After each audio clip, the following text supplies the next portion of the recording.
आज के इस एक्सप्लेनर में एक बहुत ही इंटरेस्टिंग टॉपिक को डिकोड किया जा रहा है।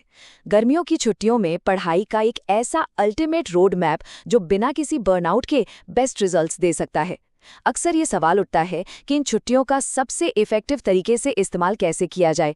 तो चलिए टॉपर्स की स्ट्रैटेजी और रियल लाइफ एक्सपीरियंस पर बेस्ड इस रोड मैप को एक्सप्लोर करते हैं। आज का ये रोड मैप 6 मेन सेक्शंस में बटा है।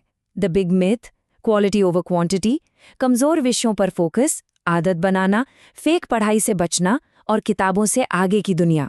चलिए सबसे पहले सेक्शन 1 से शुरुआत करते हैं, द बिग मिथ, यानी वो सबसे बड़ा झूठ जो हर तरफ फैला हुआ है। एक बहुत बड़ी अफवाह या यूं कहें कि एक मिसकंसेप्शन काफी पॉपुलर है। अक्सर ऐसा माना जाता है कि स्कूल दोबारा खुलने से पहले ही मैथ्स, साइंस और एसएसटी का पूरा सिलेबस गर्मियों की छुट्टियों में ही खत्म कर लेना चाहिए। पर क्या वाकई सक्सेसफुल स्टूडेंट्स यही करते हैं? इसका बहुत ही लाउड एंड क्लियर जवाब है, बिल्कुल नहीं। टॉपर्स छुट्टियों में पूरा सिलेबस खत्म कर देते हैं, ये बात 100% फेक है। तो फिर सही अप्रोच आखिर है क्या? यही एंट्री होती है हमारे सेक्शन 2 की, क्वालिटी ओवर क्वांटिटी। असली मैजिक यही छिपा है।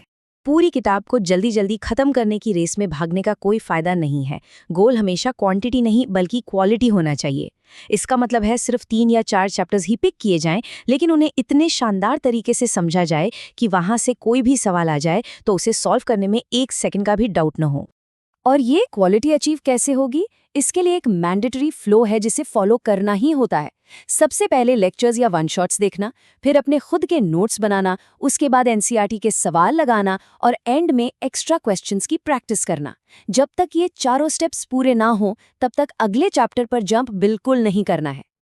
अब आते हैं सेक्शन 3 पर, फोकस ऑन वीक सब्जेक्ट्स। गर्मियों की छुट्टियां डिस्ट्रैक्शन फ्री होती हैं, स्कूल का कोई एक्स्ट्रा प्रेशर नहीं होता।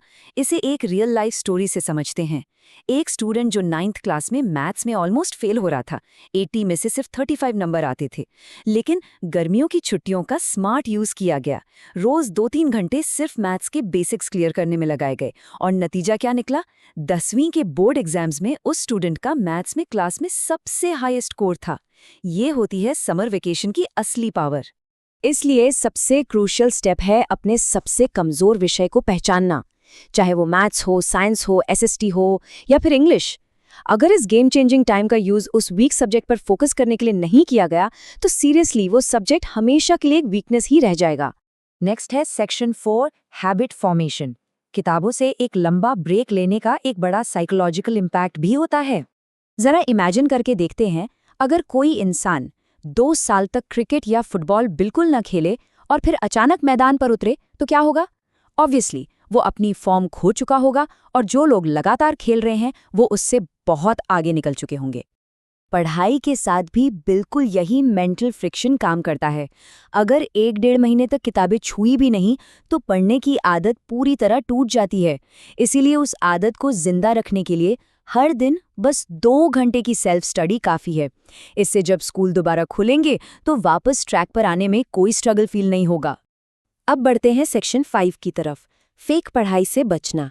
ये एक ऐसा ट्रैप है जिसमें अक्सर स्टूडेंट्स फंस जाते हैं। एक बहुत ही ब्रूटल लेकिन सच्चा फैक्ट है कि फेक स्टडी दिमाग को एक एक्चुअल ब्रेक लेने से ज़्यादा डैमेज करती है। अगर किसी दिन बिल्कुल पढ़ने का मन नहीं है तो सिर्फ पेरेंट्स को खुश करने के लिए किताब खोलकर बैठने और नोट्स बनाने का नाटक करने का कोई सेंस नहीं बनता। इससे लाख गुना बेहतर है कि ईमानदारी से सिचुएशन एक्सेप्ट की जाए और एक प्रॉपर गिल्ट फ्री ब्रेक लिया जाए। फाइनली हमारा लास्ट सेक्शन, बियॉन्ड बुक्स, यानी किताबों की दुनिया से थोड़ा बाहर निकलना।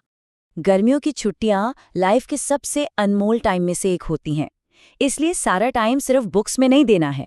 इस फ्री टाइम का इस्तेमाल रियल वर्ल्ड स्किल्स डेवलप करने में किया जाना चाहिए। फिजिकल फिटनेस पर ध्यान देना, टेबल टेनिस जैसे स्पोर्ट्स खेलना, एआई जैसी नई टेक्नोलॉजी एक्सप्लोर करना या अपनी इंग्लिश कम्युनिकेशन को स्ट्रॉन्ग बनाना, ये सब इस रोड मैप का एक बहुत इंपॉर्टेंट हिस्सा है।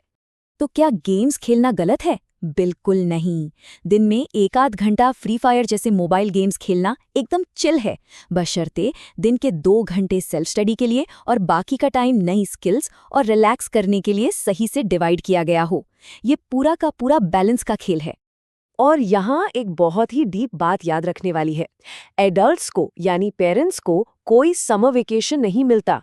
एक बार जब लाइफ में फुल टाइम काम करना शुरू कर देते हैं तो पूरी आज़ादी वाले ये 2 महीने हमेशा के लिए गायब हो जाते हैं। इसलिए ये छुट्टियां खुद को अपग्रेड करने का एक बहुत ही रेयर चांस होती हैं। तो इस एक्सप्लेनर को रैप अप करते हुए एक बड़ा सवाल सामने आता है। स्कूल की घंटियां दोबारा बजने से पहले इस फ्लीटिंग गेम चेंजिंग मौके का इस्तेमाल कैसे किया जाएगा? क्या इस गर्मी की सक्सेस सिर्फ इस बात से नापी जाएगी कि कितने चैप्टर्स रट लिए गए, या फिर इस बात से कि कितनी नई स्किल्स मास्टर की गईं और अपनी कमजोरियों को कैसे ताकत में बदला गया? ये सोचने वाली बात है। आज के इस एक्सप्लेनर में बस इतना ही।